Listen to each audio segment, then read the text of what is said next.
ঝিনাইদহ পশ্চিম অঞ্চলের ঐতিহ্যবাহী স্বেচ্ছাসেবী সংগঠন স্বপ্ন পূরণ ব্লাড ডোনার ক্লাবের উদ্যোগে সোমবার 25 নভেম্বর বিকেল 5টায় ঝিনাইদহ সদর উপজেলা হলিধানী বাজারে পলিথিন ব্যবহারে সচেতন হয়ে ও পলিথিন ব্যবহার বন্ধে কর্মসূচি অনুষ্ঠিত হয়েছে।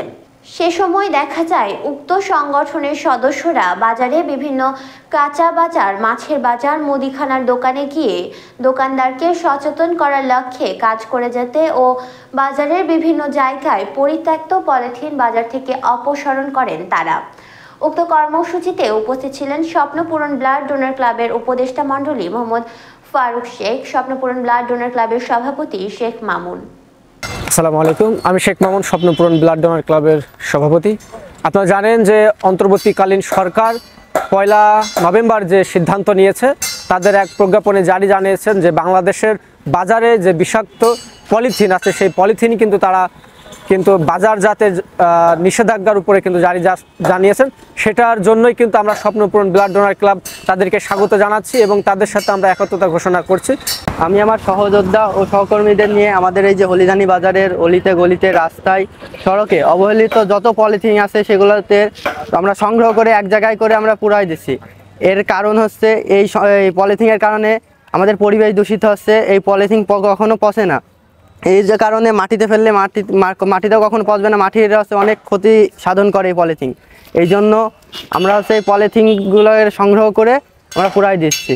আজ আমি এখানে দাঁড়িয়েছি হলিধানী স্বেচ্ছাসেবী সংগঠন স্বপ্নপূরণ ব্লাড ডোনার ক্লাবের পলিথিন নিধন যে ডিক্লার তত্ত্বাবধায়ক সরকার দিয়েছেন, তারই আলোকে আজকে বাজারে, দোকানে, অলিতে গলিতে, আনাচে কানাচে যেখানে পলিথিনগুলো আছে তারা সংরক্ষণ করে পুরাচ্ছেন এবং নিধন করছেন। এই পলিথিন দেশ মৃত্তিকা, পৃথিবীর এই মাটিকে দূষিত করছে।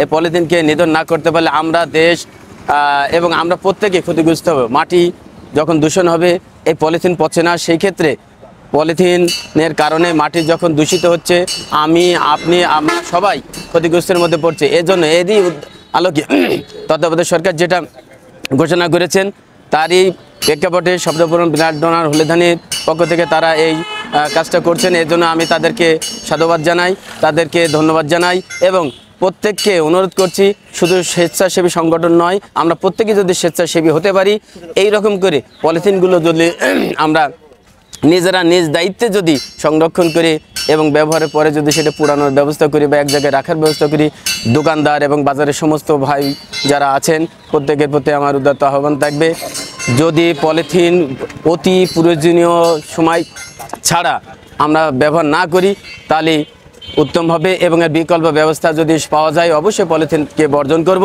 এবং উচ্ছিষ্ট পলিথিন প্রত্যেকেরই উচিত ব্যবহারের পরে আমাদেরকে সেটা নষ্ট করার ব্যবস্থা করা। পলিথিন ছাড়া কোনো কিছুই হয় না, হবে না। আজ রুটি বলেন, আজকে সাবান বলেন, কসমেটিক বলেন, সব কিছু পলিথিন আছে, কিন্তু ব্যবহার তো থাকবেই। তারপরও পলিথিনটাকে নিধন করতে হবে, যারা মাটিতে পচে না, নষ্ট হয় না, মাটিকে দূষণ করে, ক্ষতিগ্রস্ত হচ্ছে আমরা, এই বিশ্ব, আমাদের সবাই।